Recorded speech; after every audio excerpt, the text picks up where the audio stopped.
The Mustang was already burning when he bailed out.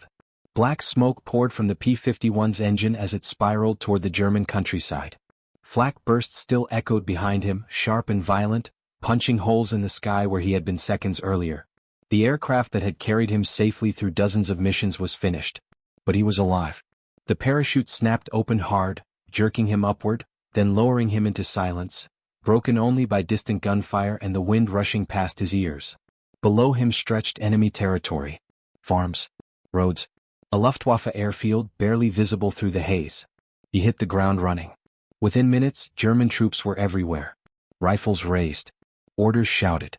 He was surrounded, disarmed, and marched away as a prisoner of war. For most Allied pilots, this was the end of the story. Captivity, interrogation, years behind wire. But not for him.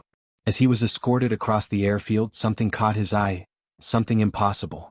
A German fighter sat parked on the edge of the tarmac, untouched. Fueled. Armed. Ready. A Focke-Wulf. The guards weren't paying attention. They didn't expect a lone, unarmed American pilot to do anything but keep walking. No one imagined what he was thinking, because what he was thinking bordered on insanity. He broke. In a sudden burst of speed, he lunged away from his captors and sprinted straight for the aircraft. Shouts erupted behind him. Rifles came up. Boots thundered across concrete. He didn't look back. He leapt into the cockpit, slammed the canopy shut, and reached for the controls he had never touched before. German labels. German systems. No checklist. No second chance. Bullets struck the fuselage as the engine roared to life. The fighter lurched forward. The runway rushed beneath him as alarms blared and ground crews scattered. Anti-aircraft guns began to swing toward the moving plane. If the engine failed, if he made a single mistake, he would die before leaving the ground. The wheels lifted. He was airborne. An American pilot, alone, flying a German fighter over Nazi Germany. Now came the most dangerous part. Every German aircraft in the sky was his enemy. Every Allied pilot who saw him would think the same. One wrong move, one wrong heading, and he would be shot down by his own side.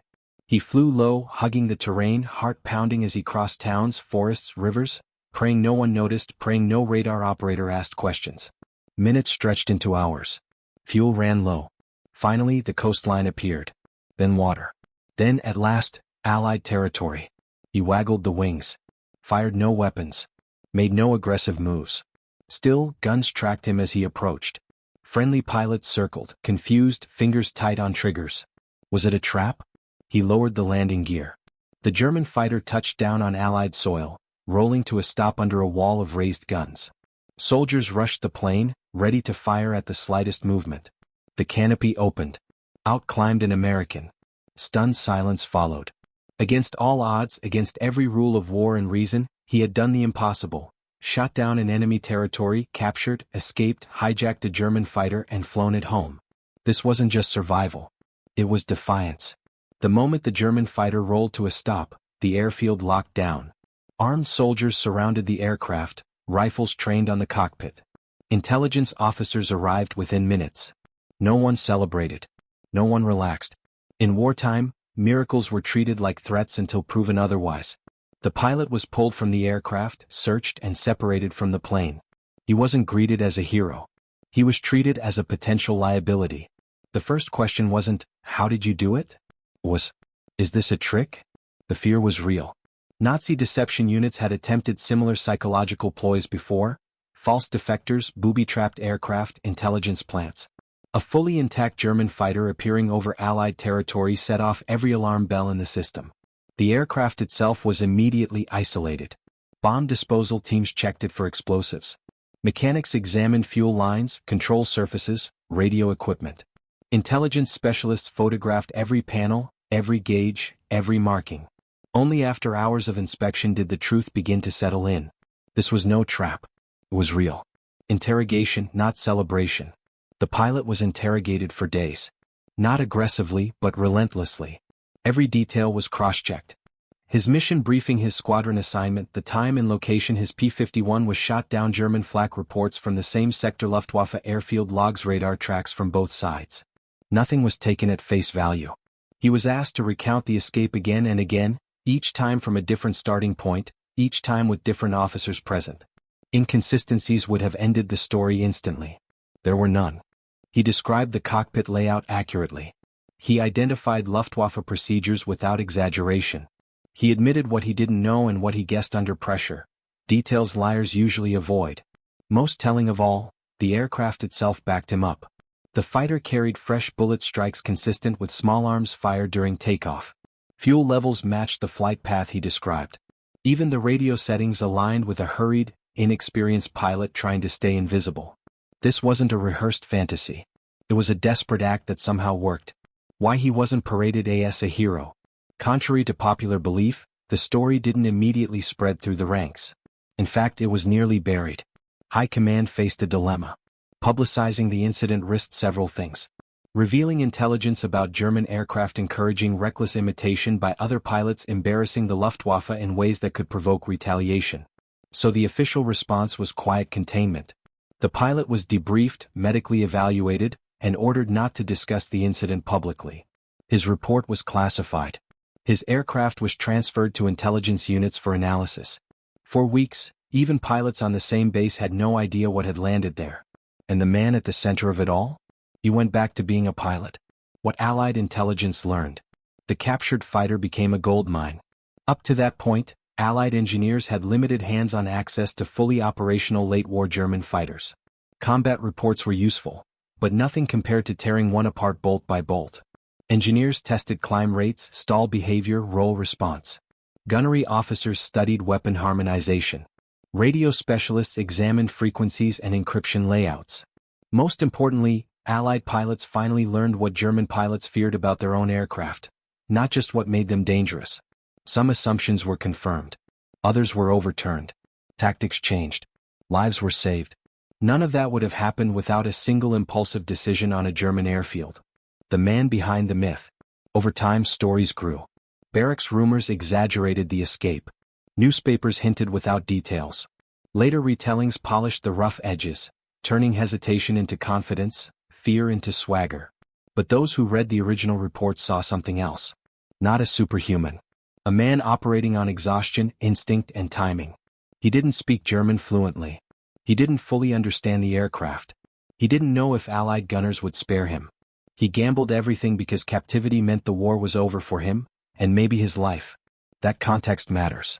Because it strips away the legend and reveals something more powerful, a human choice under unbearable pressure.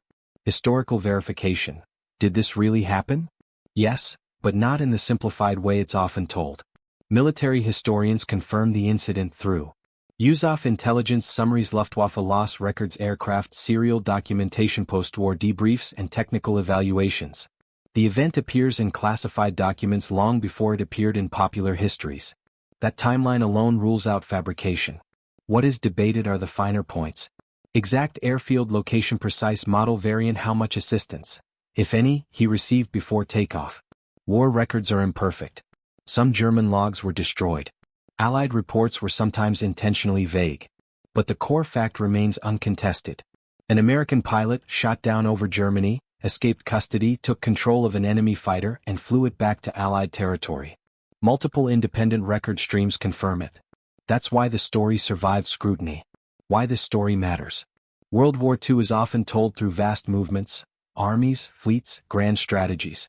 This story cuts in the opposite direction. It reminds us that history can pivot on moments no one planned for. A distracted garden, unattended aircraft, a pilot who refused to accept the ending assigned to him. It wasn't doctrine. It wasn't policy. It was defiance, raw and improvised.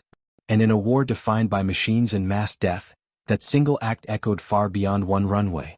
Decades have passed since that German fighter touched down on Allied soil. The runway is quiet now. The war is over. The men who witnessed it are gone. The aircraft itself exists only in photographs, technical reports, and fading memory. But the act? That still flies. In modern aviation museums, visitors stand beneath stealth fighters, hypersonic concepts, and spacecraft that push the edge of human capability. They marvel at technology, carbon composites, fly-by-wire systems, artificial intelligence. Yet every pilot who walks those halls knows something important. Technology does not make legends. People do. The greatest aviation stories, past or present, are never just about speed or machines. They are about moments when the sky offers no safe option, and a human being must decide who they are. Chuck Yeager breaking the sound barrier. Apollo astronauts riding controlled explosions into the void. Test pilots climbing into aircraft that had never landed safely before. And a lone American pilot, standing on a German airfield, realizing the war had given him one impossible door, and daring to open it. Modern pilots train for emergencies with simulations so advanced they feel real. But no simulator can recreate that moment. Enemy territory, no allies, no instructions, no guarantee of survival. Only choice.